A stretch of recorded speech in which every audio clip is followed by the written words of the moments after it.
Today is Tuesday, June 18, and Info Hub is coming to you from Bartica, the gateway to the hinterland, as the government brought cabinet and its 9th government comes to you outreach to the town. President David Granger said his administration will abide with the ruling handed down by the Caribbean Court of Justice.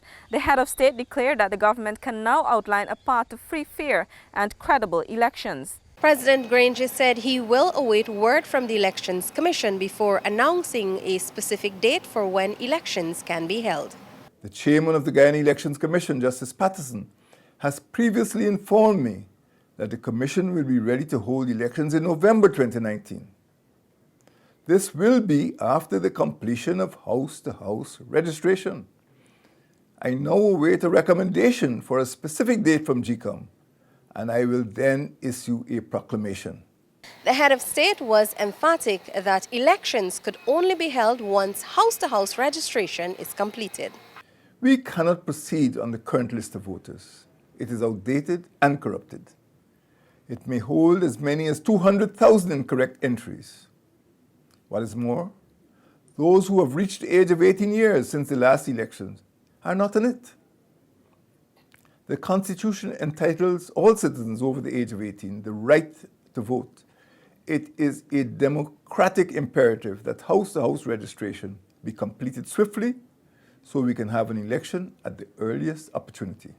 Pointing to the IMF report, which recently highlighted positive developments in the country within the last 4 years, President Granger called on citizens to support the coalition in delivering more transformation in the future.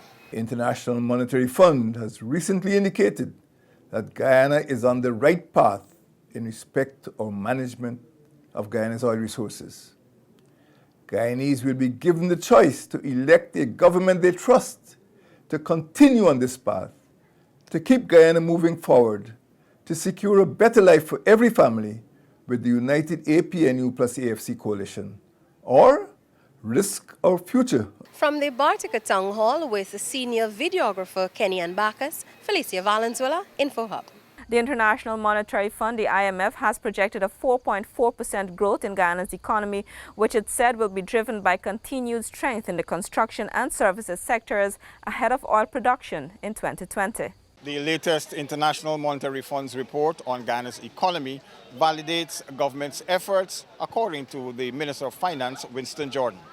We had indicated that this was to be expected. Of course, you had the criticisms, no matter what you do, right, and so forth. But we are happy that the IMF came. They did a thorough review, and 2 senior officers accompanied them in the latter part of the mission, and everybody concurred that the economy is progressing well. The economy is well managed. As concluding the numbers, expecting growth, a bigger growth this year, and of course in 2020 we expect an explosion in growth. The Finance Minister noted that it is important to remember that these latest findings on the local economic performance are based on that judgment passed by an independent body. These are very important indicators because, as you know, even credible people in the media sometimes get suckered into making statements that have no validity whatsoever. If you don't want to take it from the government, then you can take it from an independent source. They have no axe to grind. They have nothing to do with Guyana. According to the Finance Minister, it is important to note that the economic performance has been broad-based across all sectors of the local economy. And that is what we intend to happen, that the growth mustn't be being pulled from one sector only, but it must be broad-based. So that gives an indication that a broader set of people are benefiting from the growth, rather than whether it just be in mining and one aspect of mining or one aspect of agriculture and so on. And you could see it, you could feel it in the country. With videographer Akim Thomas, Paul McAdam for Info Hub. Turning our attention to the outreach, housing, land and mining issues were addressed as Barticians and residents of surrounding communities today brave the inclement weather to access services provided at the exercise.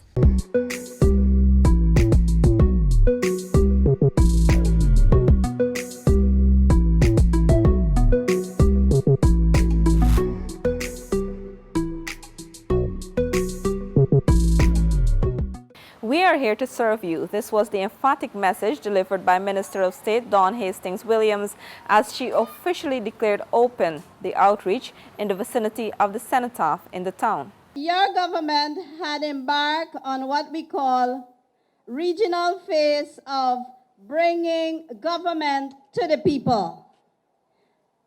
Bringing government to the people simply meaning, irrespective of where you live, town, village, community, settlement, satellite village, the government is willing to come to meet with you, to listen to you, to have a discussion with you so that we can move the nation forward. Do not shy away from utilizing the services available. Regional Chairman Gordon Bradford told the patrons gathered to have their issues addressed. I do hope that many residents will take the opportunity to come out and seek answers to long-standing issues that they may have had. This time you don't have to travel to Georgetown to meet with your ministers or your ministries or whatever agency, but they're here with you. And so on behalf of the people of my beautiful region, I would like to thank the government of Guyana for hosting this program here today. Bradford lauded the work of the coalition government in the region within the past 4 years. Reporting for InfoHub, Natasha Smith. A stone's throw away at the town hall, the president and ministers met for their weekly cabinet session as they reflected on the development and transformation in the township in the space of 3 short years. The municipality of Bartica is one of the success stories of this administration's agenda of empowerment. Coming to Bartica now, who have been coming over the years, when you come to Bartica, you see the development. You know that we're going somewhere as a country. The ministers were engaged in the cabinet session from 10 a.m. to 2 p.m. before joining the outreach. Some shared their expectations on matters to be discussed. This is part of the hinterland, and we expect a lot of questions coming about the land development, and is expected to have a healthy discussion. And of course, I'm also looking forward for suggestions, recommendations, and of course, plans for the future. Well, it was really pleasing to see the turnout of the persons who just came to see His Excellency as he arrived in Bartica, including the school children, particularly the nursery school. You could see the glee, the excitement, and everybody was happy to see His Excellency amongst them here today. I am also happy too. I am looking forward to our cabinet here. I'm very happy to be in Bartica Region 7 today. We are fulfilling our promise to the people. His Excellency would have told the Guyanese people that we will be bringing government to their particular region, and I'm happy to be part of that exercise today. Mayor Gifford Marshall described the exercise as a milestone achievement for the region. We are hosting the cabinet meeting at the municipality of Bartica, and this is a first for us, of course. Bartica is just 3 years old as a town, and like I said, just like the township and the outreach, this too is a milestone achievement for the municipality. This is the second cabinet meeting for His Excellency outside of Georgetown, his first being in Region 10. With senior videographer Kenyan Bacchus, Felicia Valenzuela, InfoHub. When we return, single mother receives house lot and women's group hope to implement social programs to benefit their community. These and more when we return. Stay with us. Are you ready to embark on a truly epic adventure to an undiscovered corner of South America, where some of the most spectacular natural attractions are unveiled within a beautifully diverse landscape? From the wetlands and savannas to the ancient mountains, magnificent waterways and lush and enriching rainforest would provide a vast playground for some of the most exotic and breathtaking creatures on the planet, including many of the world's giant species. This untouched land of mystery and wonder serves up an exclusive experience for travelers. So are you ready for a new, awe-inspiring adventure? Welcome back to nature. Welcome to Guyana.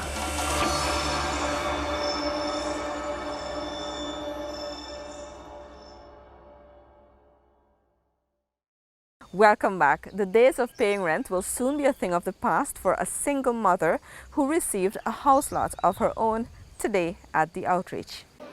Single mother of one Ayana Khan Hamid is excited that she is finally in receipt of a house lot.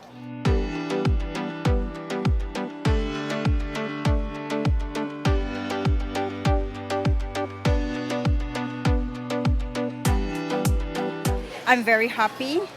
I've applied for a land 2006 and been given a runaround, and now I'm here and I got you, and I'm very grateful, and I want to thank everybody, the president, our cabinets and everybody. I want to say thanks. I got you. Khan Hamid, who has been renting for a number of years, described the news as a big relief. I've been renting for, I don't know, like 2000, since the year 2000 I've been renting. Big relief for me.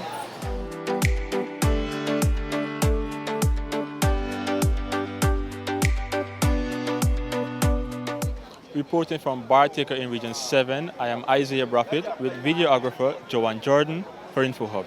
Hospitality training, culinary lessons and floral arrangement classes are among the programs the Karau Village Women's Group hope to implement soon to benefit their community as they reached out to the Ministry of Social Protection to have their group registered.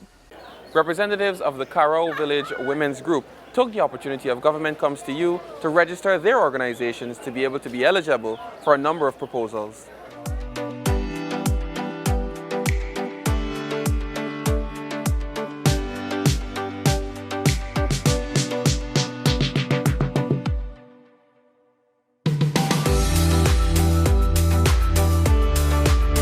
They assisted me in filling the forms, and so we have to go back now and get all the signatures of the women's group, from the women's group, to put their signature there and then take it to Georgetown. And then we'll get assistance from Social Protection. We've already sent in our proposal to Social Protection, but they say because our group is not registered, that is the reason why we're not getting through. We're doing mostly assisting. What we're doing is a lifetime skill we're trying to do for those, especially the ones that are dropout and the women who don't have anything to do. We're trying to do mostly we're doing catering, sewing, craft, these different things that when we finish, they can go out with a skill. They can either work with us because we're setting up a kitchen. From the Government Comes to You outreach with the videographer Akim Thomas, I'm Nkosi Bruce for InfoHub.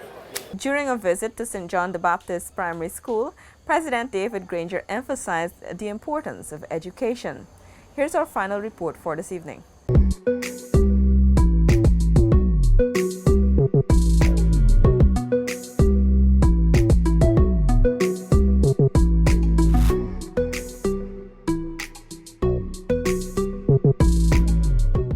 We are here to serve you. This was the emphatic message delivered by Minister of State Dawn Hastings Williams as she officially declared open the outreach in the vicinity of the cenotaph in the town. Your government had embarked on what we call regional phase of bringing government to the people. Bringing government to the people simply meaning irrespective of where you live. Town, village, community, settlement, satellite village, the government is willing to come to meet with you, to listen to you, to have a discussion with you so that we can move the nation forward. Do not shy away from utilizing the services available. Regional Chairman Gordon Bradford told the patrons gathered to have their issues addressed. I do hope that many residents will take the opportunity to come out and seek answers to long-standing issues that they may have had. This time you don't have to travel to Georgetown to meet with your ministers or your ministries or whatever agency, but they're here with you. And so on behalf of the people... That's all for today. Remember to connect with us on WhatsApp, Facebook and YouTube. Much more news on our website at dpi.gov.gy and pop over to Instagram for the latest photo updates at DPI Guyana. Your bridge and weather reports are up next. Goodbye.